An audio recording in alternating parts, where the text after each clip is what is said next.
mom's name is Martha too? Are we brothers? How's this happened? Hey, what's up you guys? ShartimusPrime here, doing another Hot Toys action figure review on Marvel's Ant-Man movie masterpiece MMS 30816 scale collectible figure. If you're trying to pick this up, it is available right now. Big. Get your big badass toys at BigBadToyStore.com.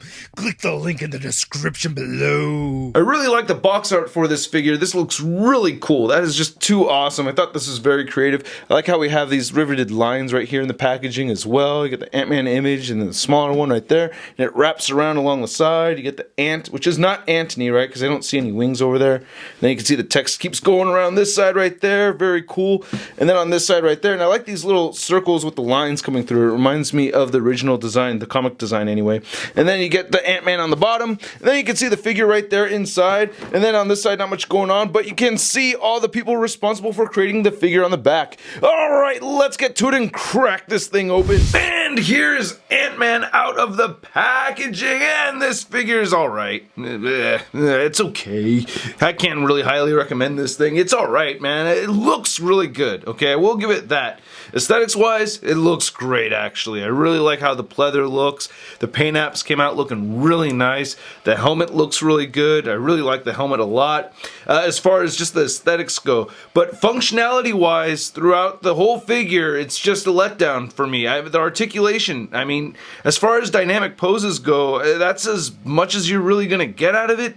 The light up feature is pretty weak. And yeah, man, then there's this thing with the tubes and stuff. So there's a lot of things that are irritating about this figure. But it does look cool, and it does come with some pretty cool accessories. As always, I recommend that you read through the instructions before you start messing with the figure, especially, you know, with the light up functions and the mask, or the helmet anyway, and all the accessories, and how much movement you get with the figure and all that. That's very important. As you can see, it's pretty limited. Anyway, we get all these hands over here, plus the stand. We have these 3 batteries that you can see in this picture right here that you insert into the helmet, and they get the extra wrist pegs. And then we get, what, 5 hands right here for the right side, and then 3 hands for the left side. So you get these hope grabby hands, relaxed palms, and fisted hands. And then for the right side, you get the added weapon holding hand right over here. Actually, this is the button pushing hand, and then this is the weapon holding hand, because it comes with those little discs too. But all the hands look really good. I like the silver paint apps and everything. Nice little lines sculpted in there. These all look really nice. And we have a very nice display stand for Ant-Man. I really like this. The plaque looks really good. It says Scott Lang on there, just so you know who it is. Don't confuse it with the Hank Pym. I can't wait to get a Hank Pym figure. That would be really sweet. And I really like how you can feel the different texturing right here. So it's like nice and glossy right over here on this part. And right here it's all rough. And then it's all glossy again right here on the Marvel and the Ant-Man. So pretty cool. You could adjust this crable as most of them do. You know, moves up and down. Then we also get these tiny accessories over here. So you can see how small they are. Whoa, look at that little tiny Ant-Man. Just about an inch tall. Very cool looking little Ant-Man, by the way. This is probably my favorite accessory aside from the Pym Particles, which look great as well. Looking at this tiny little guy, it's detailed out nicely. You even have some little red paint right there on the sides. Yeah, it looks pretty good, man. Very solid, little, tiny figure. No articulation. And of course, he comes with his own little stand right there, which does help. And for a mini Ant-Man size comparison, you can see this is the Diamond Select little Ant-Man. This is the Hot Toys one, and then this is the little one that came with Marvel Legends, and that's $1. This one was actually very hard for me to find. I had to spend a lot of time looking for it. And then looking at the Pym Particles, these look great. I love the translucent red that they used. And then you want to have the red part facing outward on these, not the silver part. And I'll insert those in a minute. And we also get the growing Pym Particles right here, as we saw him use very effectively in Civil War, which is freaking sick. Then we get these little bombs right over here that he places on the ants, so I think these look really good. Nice little touch of black paint on these. One thing that's pretty neat is that I picked up these little rubber ants right here from Talbot's over in San Mateo, and these little bombs fit perfectly on their back. I think that looks really cool. And if you want to see it on the Marvel Legends Antony, it fits on that one too. And I really like these little discs right here, so you could throw these, make someone shrink, or throw this one, make someone grow. And here's that weapon holding hand I was telling you about earlier, and it just holds right there very nicely. Now, I really like the helmet on this figure a lot, and it's really tricky to see all the nice details. I'm just going to move the lights around a little bit over here so you can see all the little scuffs and all that. It's a very nice silver that they gave us with this figure. I really dig it. I like the translucent red right there over the eyes. You can see the Scott Lang eyes underneath. And I like how the mouthpiece looks. And overall, I really like this design a lot. I mean, if you don't know how he looks in the comics, and this may look really silly to you, but, you know, that's how he looks, or his original look for the comics anyway. So you can see how they replicated this mouthpiece section right over here. You know, it's not too far off, and he has his antennae right there and right there. It's not looking too bad. On the side you can see some more scuffage and some more red and everything. He has these little tubes that go into his back that don't really work out too well because they just pop out super easily. But fortunately, they always kind of look like they're in there even if they're not. You know, I tend to forget that they're not plugged in sometimes and don't really have a problem with it. But again, looking at that silver, it just looks really nice. I'm looking at the top of the head right here. It looks very good. Again, I love all the scuffs and everything. Just looks so realistic. Really digging this. Okay, so you get some functionality here. First off, I want to remove this plate, and you can see Paul Rudd right underneath there, and you could rest this right up here. And then what you want to do is you want to slide this piece downward along with this one right here. So what I recommend is you place your thumbs somewhere on this black plastic right here, and then push towards you. And let's see if I can do it without breaking anything. There it goes, and there it goes. So keep in mind, this is the part that shifts. I had a hard time figuring that out just by the directions because I don't think they're that helpful with that. Anyway, you could swing this part downward, and then you could reveal the Paul Rudd. The ever so loved Paul Rudd from Civil War and Ant-Man. Everybody loved Paul Rudd. And as I darken my settings over here, you can see the face looks really good. I think they did a great job with this. They just killed it with the likeness. It looks just like him. I love the smirk that they gave him. 5 o'clock shadow looks really good. Even all the wrinkles are accurate. Paint is just looking really nice. Okay, so the light up feature is weak. Oh man, so disappointing. So you just lift up this back piece right here, and you can see there's this little tab that goes in right there. I already put the batteries in there, so switch that on, and whoom, that's very nice and bright, right? Well, no, not really, because after you put this all together, which isn't actually very difficult, you can't see the light shining so much anymore. Now, when you put this back, you want to kind of pinch. I tend to pinch right here, and grab the back of the head, and then move that up, and then move this up, and tuck that in, and there you go. And you can't even tell that the lights are on. Here, let's see if I shut this off. Shut that off. Shut that off. Shut that off. Yeah, it's still, yeah, man. You can't even, well, I guess from the side it kind of looks like the light's on, but it's just not coming through at all. And it's still, yep, it's still on there. It's just totally being hidden. So the light should have shined. I don't know how they could have done this to make it better. I don't really know. But, yeah, that just failed. Now looking at the rest of the figure over here, I do think it looks really good. You know, I like how you get these tiny little bit of wrinkles right over here at the top. This textured area, the suit looks really good. You even got that muscle definition, nice silver paint apps. I really like how the pleather looks. It does look like a biker jacket, as Scott Lang said in the movie. Looking right over here, I like how the wrist gauntlets look right there. The hands, of course, look really good. Oh yeah, the Pym Particles, I almost forgot. So yeah, you do want to put the red ones on the right side, because right side means shrinkage. And there you go.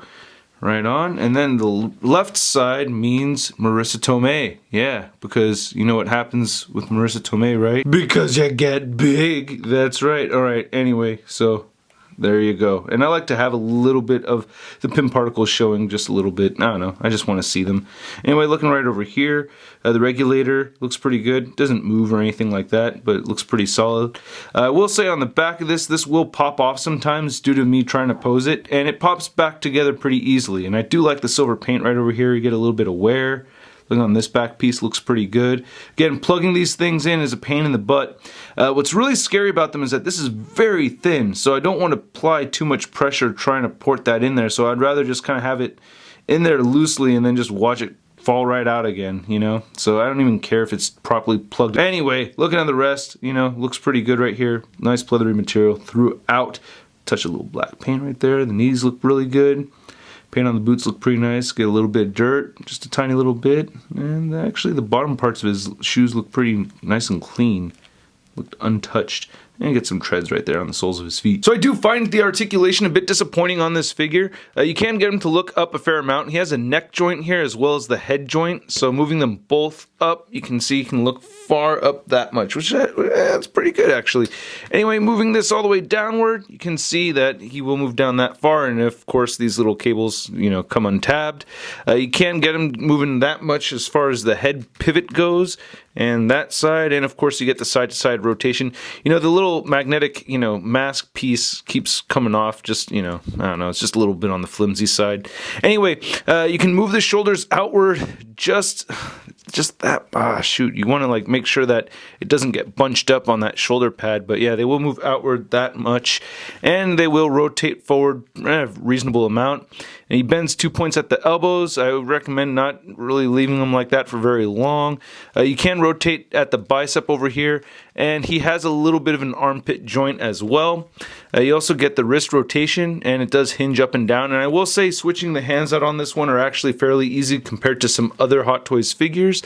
You get some just tiny little bit of waist rotation. You can see the seam right over here, you know, from the lower half and the upper part right there. So you kind of want to hide that with the belt.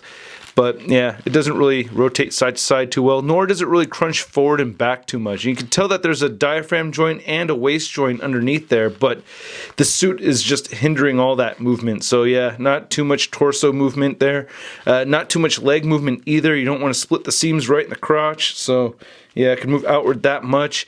You can kick forward only that far and that far back. Get an upper thigh swivel, the double jointed knees that bend at 90 degrees, and then his ankles move downward a little bit. They move up a little bit. They rotate side to side, and he barely has any ankle pivot. I mean, it is there, but it's just very tiny little ankle pivot. Now, this being a 1/6 scale collectible figure, you can see that Ant-Man stands just a little bit over 12 inches tall. And then for your Hot Toys team cap comparison, here he is next to the first Avenger Hot Toys Captain America, and then we have the Winter Soldier movie Falcon right there. And you can see that he stands about the same height as these two figures, so he fits into scale pretty well. And then for your Ant-Man / Giant Man size comparisons, here's the comic version of Ant-Man. We have the Marvel Legends movie Ant-Man, the Marvel Select movie Ant-Man, and the Civil War Giant Man Build-A-Figure from Marvel Legends. And then as far as which helmet design is better, the Civil War Ant-Man or the Ant-Man movie version, I like the Ant-Man movie version a little bit more, man. I don't know, this one looks too much like a cone mouth gulo face. And spoiler alert, just because these two fought in Civil War, I just wanted to show a comparison with the movie Ant-Man next to the Amazing Spider-Man 2 Spider-Man. And I don't care that Tom Holland is the bestest movie Spider-Man that we've ever seen, I still really like this figure. And then here's Hot Toys Ant-Man next to the Marvel Legends Big Time Letdown Spider-Man. Holy shit! For an Ant-Man, you're pretty huge! Hey, my shield! You're just gonna give it back to Captain America? What? Where'd he... Now, as little as I had to move this figure around for that small stop motion segment, this guy was very difficult to work with. I did not have fun posing him around. It's just a tricky figure to pose and work with, and I think the articulation's a big time letdown. However, I cannot say the same for how the figure actually looks. Well, minus the light up feature that doesn't really work. I do think it's a very good looking Ant-Man, and if you have to have the coolest looking Ant-Man figure that's out there, this is definitely the one to get. Anyway, I hope you guys enjoyed this review. If you did, please hit the like button. Click any of the boxes right over here if you want more Shart in your face. If you have not already, make sure you click that subscribe button right over there. And yesterday I did a review on the Kotobu Kiya Batman v Superman Dawn of Justice statues. So if you want to see those two statues right over there, click that box. Then the day before that I did a review on the NECA Toys Pacific Rim Mutivore Deluxe Kaiju figure. Very awesome figure. If you want to see that, click that button right over there. And for anybody that wants to be a dream maker and you want to keep these reviews coming and you're in a situation where you can do so, please check out the Patreon account. Your guys' help is very much needed and appreciated. And I want to give a big shout out to Dream Maker Siri Emerald. His YouTube channel focuses on Hot Toys figures, so if you want to see what he has over there, check the link in the description below. And if you want to see the latest in Marvel related news and an awesome photo gallery, check out marvelousnews.com. I'll catch you guys later. Peace! Posing action figures, I'm posing action figures, I'm posing action figures every day. I'm posing action figures, I'm posing action figures, I'm posing action figures, it's okay. That's crispy. You had to remove the man.